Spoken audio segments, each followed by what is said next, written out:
Cette histoire n'est pas simple. Pour la raconter, il faut remonter 100 ans en arrière, en ce 22 décembre 1889, où le roi Rwabugiri, qui régnait depuis une quarantaine d'années, proclama le nom de son successeur. Ce jour-là, une éclipse de soleil plongea le Rwanda dans une obscurité totale. On accusa un grand magicien d'avoir gâté la cérémonie. Il fut exécuté. Le roi Rwabugiri ignorait que les puissances d'Occident, réunies au congrès de Berlin, venaient de donner son royaume à l'Empire allemand. Le comte von Goetzen franquit au Rwanda au nom du Reich. Il établit son camp militaire en face de la colline où se trouve la cour royale. Rwabugiri est méfiant. Il charge un jeune homme de recevoir l'émissaire étranger qui le prend pour le souverain. Le comte von Goetzen écrit. Le visage de Rwabugiri est d'une étrange beauté. À plusieurs reprises, il voulut regarder nos genoux, car il ne lui semblait pas croyable que tout notre corps était de la même couleur. Rwabugiri meurt un an plus tard. Une brève guerre de succession éclate. Le prince Musinga prend le pouvoir. Son nom de règne est Yuyi. Le nouveau feu rituel qu'il allume à la cour devrait brûler durant 4 générations. Un siècle. Les autorités allemandes reconnaissent Musinga comme souverain légitime. Et Musinga étend son autorité sur l'ensemble du Rwanda d'aujourd'hui.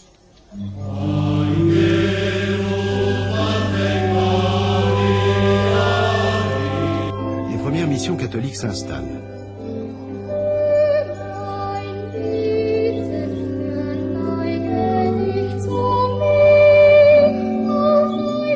Musinga est prudent. Il interdit aux aristocrates Tutsis de fréquenter les missionnaires et d'envoyer les enfants dans leurs écoles.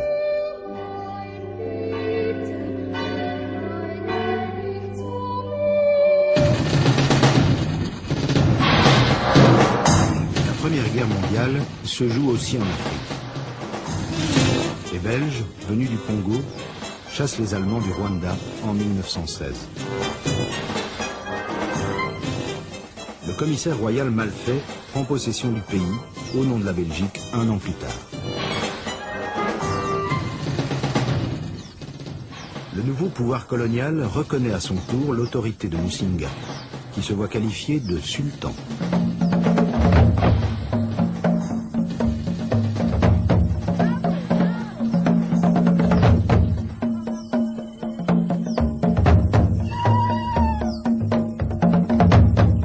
Le roi Musinga louvoie entre la haute aristocratie Tutsi traditionnelle et le colonisateur dont les ordres se font de plus en plus pressants.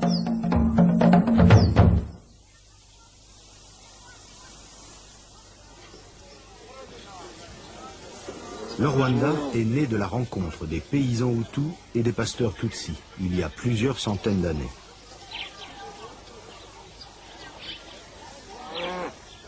Quelques Tutsis, propriétaires des grands troupeaux de vaches, gouvernaient le pays au nom du roi.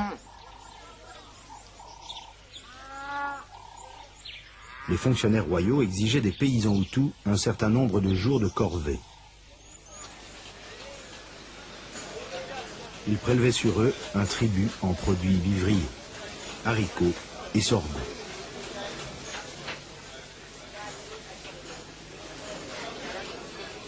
Beaucoup de Hutus pauvres ou désireux d'améliorer leurs conditions sociales recherchaient la protection d'un riche Tutsi. Ils lui offraient leurs services et une part de leur maigre récolte dans l'espoir de recevoir un jour une vache.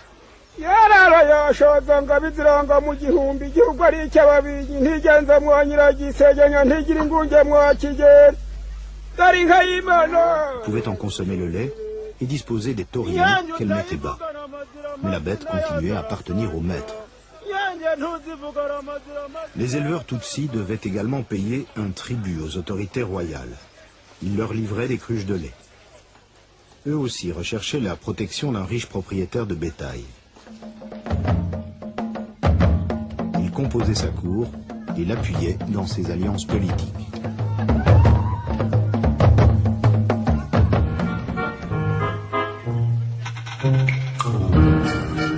Pour mieux gouverner, le colonisateur belge décide de s'appuyer sur ces aristocrates.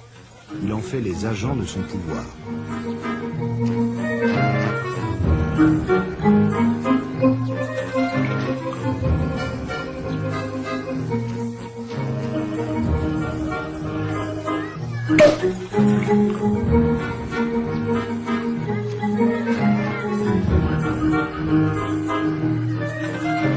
Encouragés par le gouvernement colonial, les Pères Blancs entreprennent l'évangélisation massive du pays.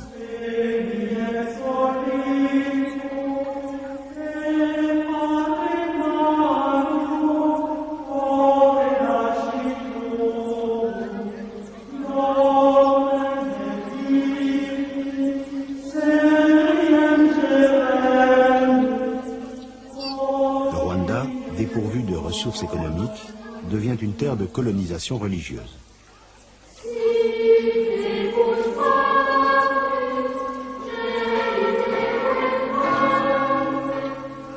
Mais le roi Musinga se méfie de plus en plus de l'influence grandissante des missionnaires.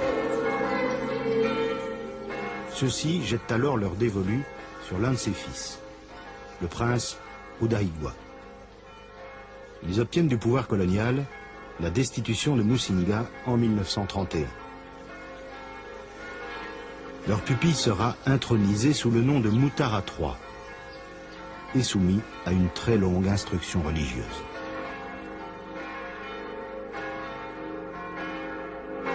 Mutara est enfin baptisé solennellement en 1943.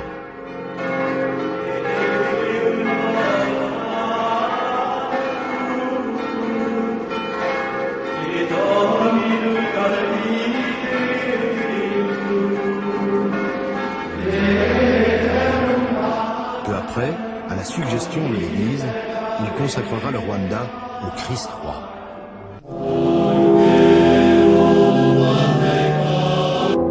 L'Église s'implante triomphalement en sacrant le premier évêque rwandais, Monseigneur Bigirumwami.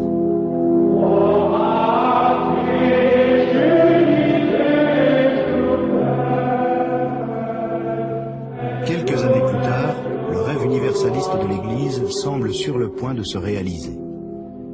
Monseigneur Bigirumwami, l'Africain, sacre à son tour un évêque européen, Monseigneur Peroda.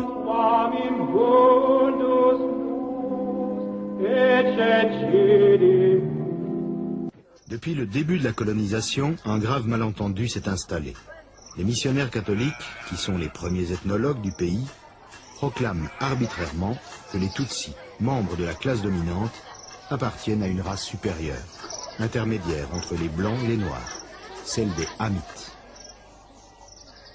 Ils décrètent aussi que les paysans Hutus et la classe inférieure des chasseurs potiers, les Twa, appartiennent à deux races moins évoluées. Cette théorie va devenir l'idéologie coloniale officielle.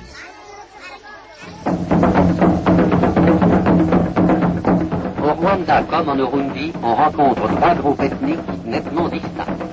Les Batutsi sont la race dominante. Ils sont venus du nord en menant leurs troupeaux en quête de pâturages nouveaux.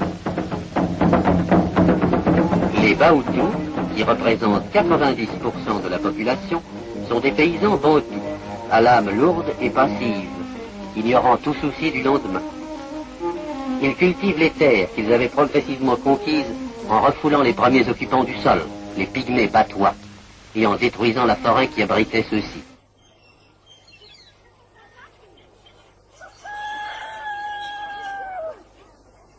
Mais il y avait aussi des Tutsis pauvres qui travaillaient la terre et quelques Hutus, riches propriétaires de bétail, qui devenaient Tutsis. La santé physique d'un peuple n'est pas le seul objectif à atteindre. Il faut aussi se préoccuper d'élever son niveau moral et intellectuel en multipliant les écoles. Les frères de la Charité ouvrent à Astrida, aujourd'hui Boutaré, une école secondaire où quelques Rwandais sont appelés à devenir les auxiliaires de la colonisation.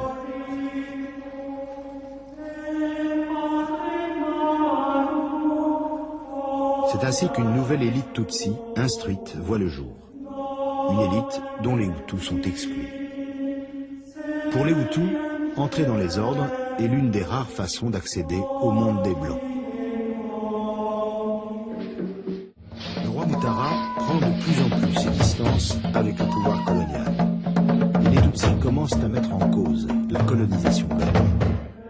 Les choses vont se gâter lorsque Monseigneur Pérodin devient archevêque et prend en main les destinées du Rwanda.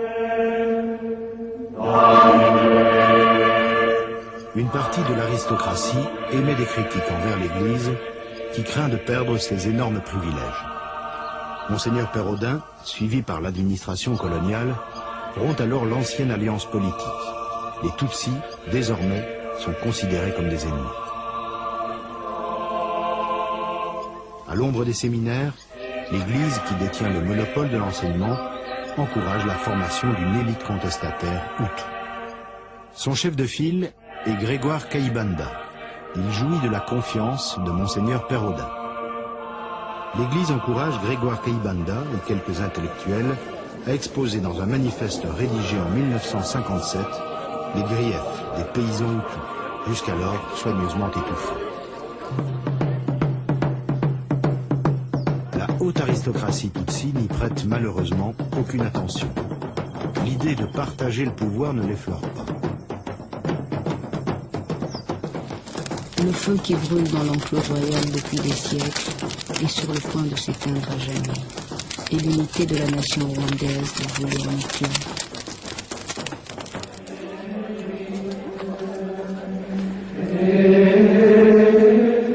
Le roi Mutara meurt brusquement le 25 juillet 1959.